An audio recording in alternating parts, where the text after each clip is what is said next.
Bwana, hujambo na karibu. Mimi ni Jadu, ripoti za Ava TV ni kutokea Kenya, Nairobi. Hii leo kuna mchezo mkubwa kweli kweli katika ligi kuu ya Kenya ambapo ni mashemeji dabi. Gor Mahia wanakaribishwa na AFC Leopard. Lakini jambo la msingi na la muhimu, mimi na ripoti kutokea hapa ambapo nyuma yangu unashuhudia ile ni sanamu la Thomas Mboya, moja kati ya wanasiasa maarufu sana kuwahi kutokea hapa Kenya, ambaye pia walihusika kwenye yale mapigano ya uhuru wa Kenya, kwa maana wale ambao walikuwa ni freedom fighters. Unamuona yuko pale nyuma, na hapo wamejaa mashabiki wa Gor Mahia. Kwa nini mashabiki wa Gor Mahia wapo kwa wingi katika eneo hili ambapo nyuma liko sanamu la Thomas Mboya? Ni kwa sababu ni miongoni mwa watu wa thamani kweli kweli ndani ya kikosi cha Gor Mahia.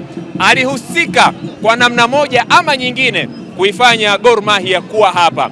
Ukisoma historia vizuri, kipindi hicho ambacho kulikuwa kuna mgawanyiko ama kulikuwa kuna sintofahamu miongoni mwa Waluo, kuna kutokuelewana, na yeye Thomas alikuwa ni mtu maarufu kipindi hicho katika upande wa siasa. Walimtumia yeye kuwaunganisha, na alipowaunganisha ndipo mpaka hivi sasa tunaona timu hii ya Gor Mahia chini ya mizizi yake, na pengine ikawa si yeye tu, walikuwepo na wengine, sababu zipo yapo maandiko tofauti, lakini yeye mchango wake ulikuwa ni mkubwa kweli kweli miongoni mwa hawa Gor Mahia. Na ndio maana Gor Mahia kabla ya mchezo wao dhidi ya AFC Leopard, unawaona nyuma yangu wapo kwa wingi kweli kweli wakiwa wanashangilia lilipo sanamu lake.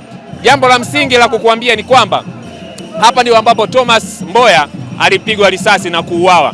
Baada ya kuuawa kwake ndipo sanamu lake likajengwa hapa hapa. Sasa mashabiki wa Gor Mahia, endapo wamechukua ubingwa ama wakiwa wana furaha ama wakiwa wanaelekea mechi kubwa kama hii ya leo ya mashemeji dabi, basi wanakuja lipo sanamu lake, wanapiga ngoma za kutosha, wanashangilia, wanajaribu kama kumwadhimisha ama kumhusudu, kwa sababu ni mtu wao ambaye aliwasaidia sana mpaka timu yao inafika hapa, mpaka wanakuwa ni mabingwa wa kihistoria hapa Kenya. Basi mchango wa Thomas ulikuwa ni mkubwa sana ndani ya kikosi chao, na ndio maana mimi pia nimekuwa mtu wa mwanzo kuja hapa kukuonyesha vile ambavyo Gor Mahia wanaadhimisha ama wanamuenzi mtu yule, mtu mkubwa sana hapa Kenya, Thomas Mboya. Leo mchezo wa dabi utakuwa ni saa 9 katika uwanja wa Nyayo, na kuelekea mchezo huo basi wao wana utamaduni wa kukutana hapa mjini. Wakisha kukutana hapa wanaorganize na wanaondoka kwa pamoja kuelekea